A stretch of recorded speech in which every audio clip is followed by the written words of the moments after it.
everyone. I know most people are already in bed maybe or getting ready for bed, but I really wanted to just end today with something I've been wanting to do for a while, and it's really a health focused catch up with coach session, and it's around the link between weight issues and body image and the lack of self-love. I've been sharing a lot about my health point journey. Some of you may have seen it. It's under the hashtag Spring 2020 Health Point Challenge, where I've been going through the Health Point program to a wellness program with the aim of weight loss as well as just general health and wellness. And I've recently completed my second cycle. And I really wanted to come on and really just speak to everybody about why it's not just about the weight. That's the outer manifestation, it's the outer effect. But I think something that we really always need to remember is that the outer is always a reflection of the inner. And with everything in life, it's taking that holistic view of mind, body, emotions, and our spirit, our state of being. And that's really what I want to speak about today. And some of the things that I really learned and reinforced my learning in this process was on the health side and the food side was becoming really aware about what I eat and how much of my choice is actually driven out of convenience. Not really loving and nourishing my body, but actually choosing what is actually cheaper or more convenient because I didn't have the time to plan. And it was just whatever I needed to put into my mouth at the time. And also not understanding the types of food that I was eating and not understanding how food is fuel for our body. Food is nourishment. Food is our healing and our medicine. And I didn't understand fully how what food I was eating, how that was actually, I was eating too many calories for my level of activity. Okay, not understanding that my fat stores were actually coming from having eaten too many carbs, but not using enough of that energy to burn those carbs, and then it was being converted into fat and I was storing that fat. So it was really about learning and understanding and educating myself about these things. Also not understanding how movement served my body, my mental and my emotional health. So when we move, our emotions also move in our bodies. Just think about it, and I've spoken about this before, where you're feeling upset about something and you just need to go for a run or punch a punching bag or just get your body moving. It's because those emotions that you're feeling, they need space to travel through your body, and moving our bodies help us to do that. Okay, so when we find ourselves in a state of being overweight, lacking energy, feeling discomfort and pain, we're faced with a choice. And what is that choice? Learning about nutrition, eating the right foods and for our body, and vitamin supplementation to fill those nutritional gaps. Okay? Moving our bodies, and which is actually essential for good health. Learning about the fuel that we need for our bodies, and like I mentioned, really understanding that what we're eating can actually help to nourish our bodies, heal our bodies, or it can actually cause inflammation in the body, it can cause weight gain, and it decreases our immunity. So it's starting to really just understanding how food isn't just something we need to nourish ourselves with. It's something that we can use it to sustain us and keep us in optimal well-being. Okay. Also understanding our emotional triggers. We've all heard of emotional eating, and this is why it's really weight issues and body image issues, to get to the real core of what are causing some of these in our lives. It's important to take a holistic view, because the emotional triggers also contribute to what we then choosing to put into our mouths. Okay, and this is why a holistic approach is important, because understanding what are some of our emotional triggers and what are the reactive processes that happen when we feel a strong emotion. Do we reach for the bag of chips? Do we reach for the bar of chocolate and finish in one go? Because when you're not feeling great, do you really want to eat a salad? Whereas if you become aware of those emotional triggers, and more importantly understand the types of foods that you're eating and how those impact your hormonal levels in your body, actually reaching for that salad probably would actually make you feel a bit better. Okay, and also understanding the addictiveness addictiveness of refined sugar and refined carbs. And you know, a lot of people say, you know, I just can't give up my bread, I just can't give up my rice. And there's a reason for that, is because your body is craving it. The more that you eat of it, the more that you want to eat of it. So it's not a lack of willpower, it's just that our bodies are naturally reacting to what we're putting into them. So when you start feeding your body the right type of foods and the right type of fuel, it starts responding in a positive way. It starts using the fuel as energy, and you stop storing those fat stores because you're eating too much. And it's really understanding that about the types of food that we eat and what they do for us. Okay, and again, the holistic approach, really examining our thoughts and our beliefs about our bodies, ourselves, and food.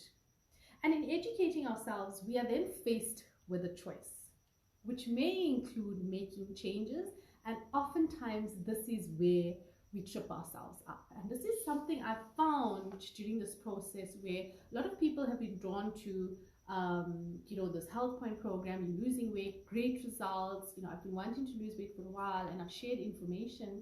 And a lot of times the trip up comes in is that, oh, it's going to be too hard for me to change my diet. Okay, it's too expensive to eat healthy. I don't want to have to make separate meals for me and for the rest of my family, and I don't have time to exercise. And these may all sound like, you know, reasonable excuses, but again, it's coming from a space of us saying no to ourselves. And we need to become aware that when we say no to something, we need to understand, what is it that we're actually saying yes to? Yes to unhealthy food choices, yes to increased risk of obesity, diabetes, and heart disease, yes to taking care of everyone else before ourselves. This is not an act of self-love. This is an act of self-sabotage. This is an act of self-hate. So try saying this affirmation: I now put myself first. And notice if you feel resistance. And ask yourself, who will I be letting down if I put myself first? My family, my husband, my kids, because now this is going to cause inconvenience.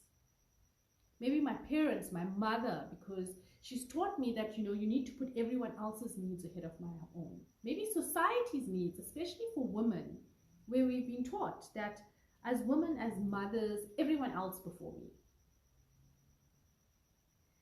And sure, that's a lot of high expectations that we are placing on ourselves, sometimes unconsciously, to keep other people satisfied.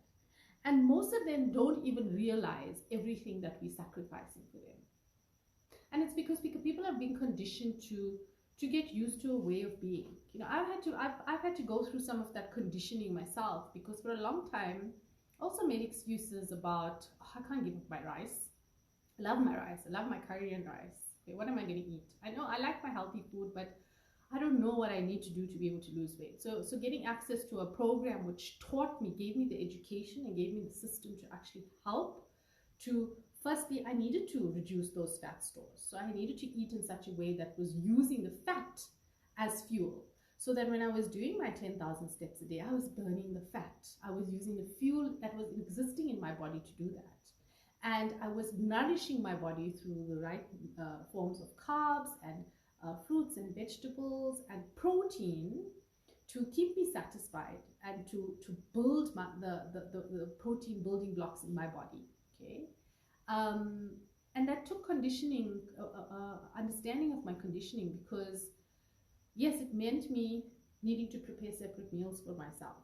Okay, it meant me preparing separate meals for my family. It also meant me leveraging off my husband, helping, which he usually does do anyway, but not feeling guilty about it. Because I think this is also where we trip ourselves up, is that the guilt that we impose. And these are some of those emotional barriers. Okay, we feel guilty that we're putting ourselves first. We feel guilty that we're inconveniencing everyone.